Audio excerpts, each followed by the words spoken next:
What's going on, everybody? Welcome back to the channel. In this video we're going to be completing the Yukon. As you've seen in that little clip, we started getting the main bearing right here, the one that gets pressed on. We started pressing it on, and this one will go on the outside on the draw shaft end where the yoke is. So be sure to stick with this video and we're going to get it finished up. Alright, so we got the bearing pressed on, got assembly grease on here, because the last thing you want to do is put your shaft somewhere without any lube.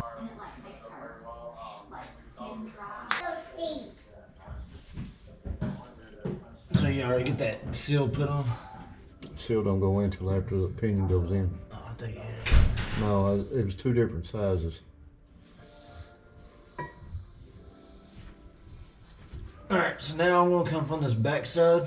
I'm going to feed the pinion gear through. That should be good right there.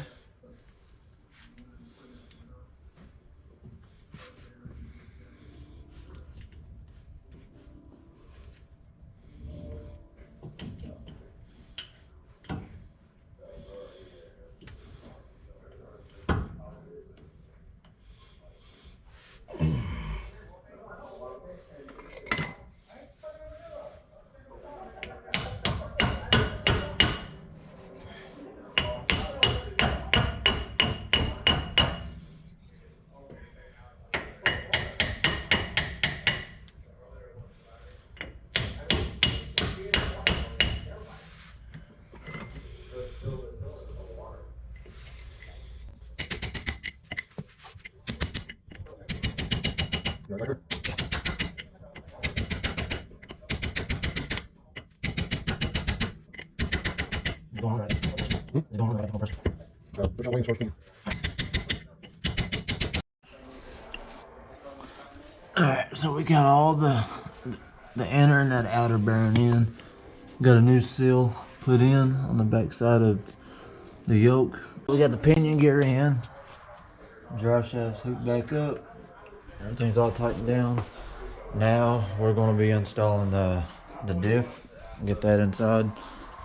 Then we can get the axles through. So I'm going to go ahead and put this on a little time lapse and get this knocked out.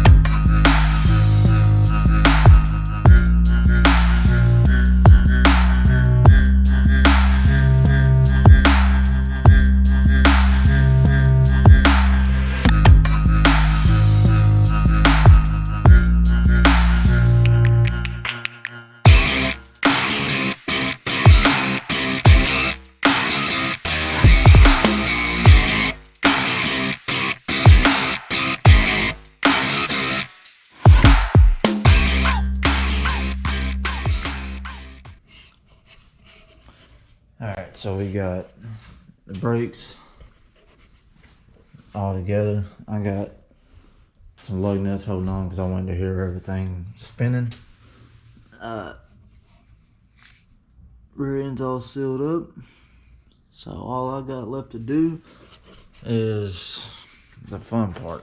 I get to pick up all the tools and then we're going to get it off the jack stands, get the tires and wheels on, set it back down on the ground, and then we're gonna take it through the neighborhood and see if the sound that it was making, see if that goes away. And if it does, then that'll wrap it up. So we're gonna go ahead and get started on picking these tools up. So I'm gonna have these tools up. Yukon's gonna be sitting on the ground.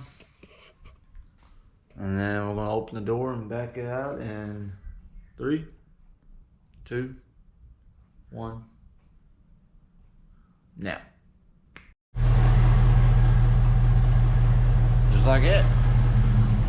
So we got back down on the ground right now. So I gotta get probably gonna try to move her car, get it backed up, try to squeeze the truck out that way. I really don't want to take and turn the BRZ around, hook up to the hatch from the hook in the back, get it pulled up to where I can get this out, because I actually just let it roll down. But y'all seen in part 1 where you can come out here. You seen in part 1 where I took the truck itself and pulled the car up the hill, because it's kind of hard to push a car up his driveway by yourself with the engine and stuff in it. So yeah, I'm gonna try to get her car moved out of the way and try to take this thing down to the neighborhood, see how it's gonna drive. I got back tires and wheels torqued down, everything's all buttoned up, so we'll see what happens. I guess try to finesse this thing out of here. Fold these mirrors back out.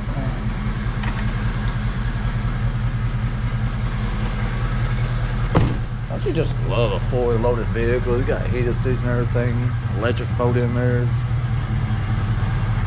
I'm balling, son. Balling. Well, I went and took it for a drive. It drove fine and everything. Got the hatch back into the garage. These wheels, they are not mine.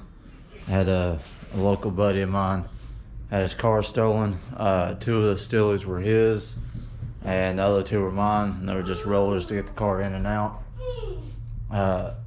So the car that he had just got, it got stolen, and the car that he's pretty much, I guess is his project, he has to drive it now. Well, that's why these are backwards. I just threw them on. I didn't worry about the tread direction. It's not this one. It's this one right here. It's got wire showing. So I helped him out. I pulled his 2 off my car and then pulled my 2 off.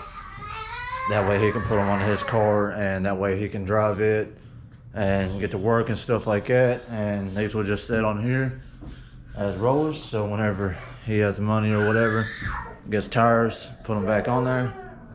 What's wrong with you? You don't need to turn that. Alright, so update. There is a slight roaring, about 60 mile an hour.